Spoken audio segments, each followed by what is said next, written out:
भगवान कृष्ण और कर्ण के बीच का ये रहस्य नहीं जानते होंगे आप। आइए जिसे मैं सुनाती हूँ। हिंदू धर्म में ऐसे बहुत से धार्मिक ग्रंथ हैं जिनसे हम बहुत सी शिक्षाएं ग्रहण कर सकते हैं। उन्हीं ग्रंथों में से एक है महाभारत।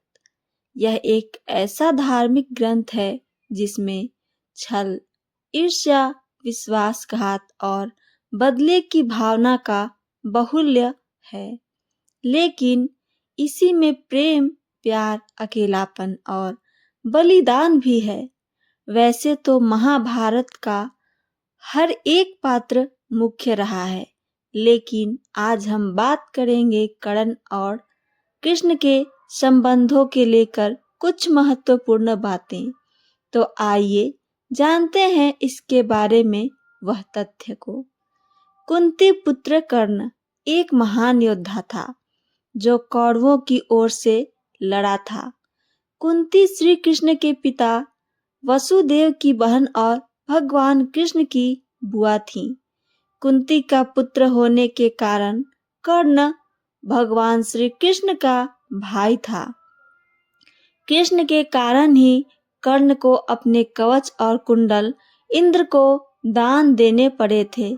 दरअसल श्री कृष्ण ने ही अपनी नीति के तहत इंद्र से कहा था कि तुम ब्राह्मण वेश में कर्ण के पास जाओ और उससे दान के रूप में कवच और कुंडल मांग लो, क्योंकि यदि महाभारत के युद्ध में कर्ण के पास उसके कवच और कुंडल रहे तो उसे हराना मुश्किल होगा। जब पांडवों का वनवास और अज्ञातवास समाप्त हो गया, तब श्री कृष्ण ने इस विनाशकारी युद्ध को टालने के लिए विराट नगरी से पांडवों के दूत के रूप में चलकर हस्तिनापुर की सभा में आकर पांडवों के लिए दुर्योधन से 5 गांव मांगे थे। लेकिन जब दुर्योधन ने कह दिया कि बिना युद्ध के तो सुई की नोक के बराबर भी भूमि नहीं दी जाएगी, कहते हैं कि उस समय हस्तिनापुर से बाहर बहुत दूर तक छोड़ने के लिए श्री कृष्ण के साथ कर्ण आया था। उस एकांत में श्री कृष्ण ने कर्ण को बता दिया था कि वह कुंती का ज्येष्ठ पुत्र है। यह सुनकर कर्ण के पैरों के नीचे से जमीन खिसक गई थी।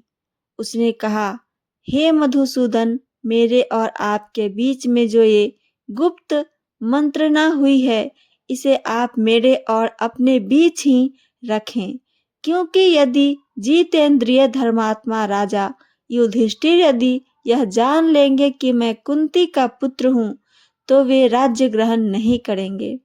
कर्ण ने आगे कहा था कि उस अवस्था में मैं उस समृद्धशाली विशाल राज्य को पाकर भी दुर्योधन को ही सौंप दूंगा। मेरी भी यही कामना है कि इस भूमंडल से शासक युधिष्ठिर ही बने। युद्ध के 17वें दिन शल्य को कर्ण का सारथी बनाया गया। उस दिन कर्ण तथा अर्जुन के मध्य भयंकर युद्ध होता है। युद्ध के दौरान श्री कृष्ण अपने रथ को उस ओर ले जाते हैं जहां पास में ही दलदल होता है। कर्ण का सारथी यह देख नहीं पाता है और उसके रथ का एक पहिया दलदल में जाकर फंस जाता है।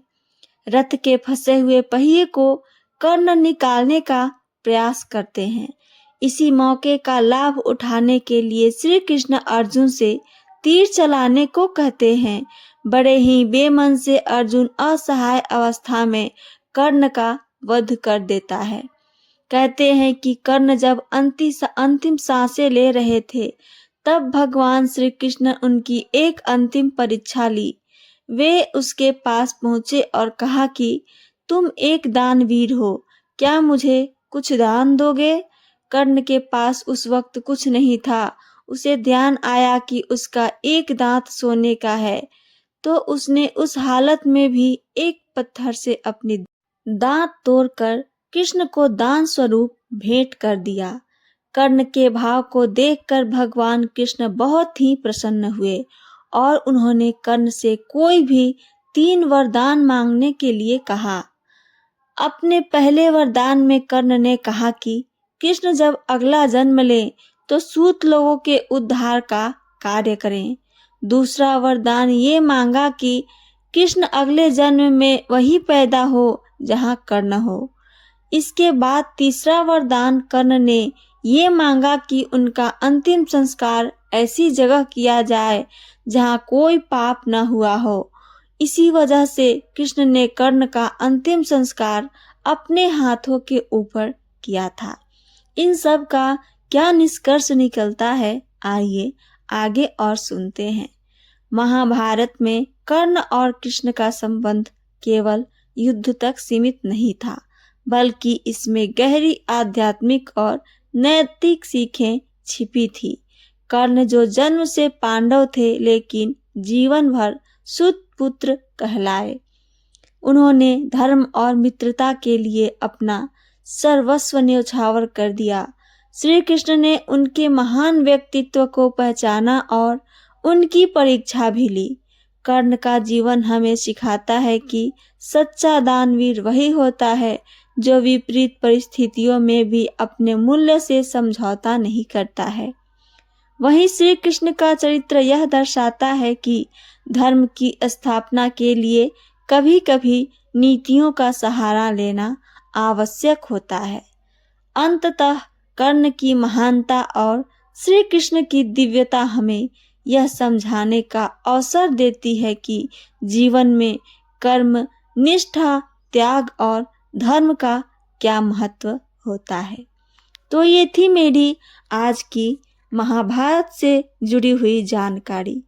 मेरी जानकारी आप सबको पसंद आती है तो चैनल को सब्सक्राइब करके बेल आइकन को दबाना ना भूलें।